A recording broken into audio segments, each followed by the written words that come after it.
5 أكلات لازم تجربوها في تركيا، هقولكوا تجيبوهم منين وكمان أسعارهم ايه. الجزء التالت. تركيا معروفة جدا بالفطاير المحشية بتاعتها واللي بيسموها عندهم الجزلمة.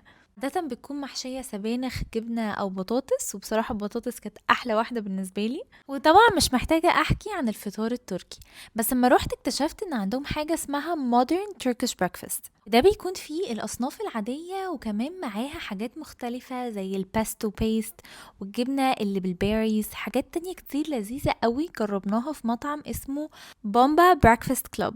وانتوا قاعدين هناك مش هتعرفوا ما تبصوش في الأرض لأنه المكان مليان سلاحف صغيرة لذيذة قوي. من الأكلات اللي جبتها حوالي 5 مرات وأنا في السفرية هي اللحمة جون، عبارة عن لحمة بيحطوها في عيش ويحطوا عليها سلطة، وأنا بقولكم من دلوقتي هتدمنوها. وزي ما احنا عندنا كشري، هم عندهم طافوكلو بيلاف، هو عبارة عن رز وفراخ وحمص. الملبن في تركيا اسمه لوكوم، وهو ده اللي معروف بالتركيش ديلايتس.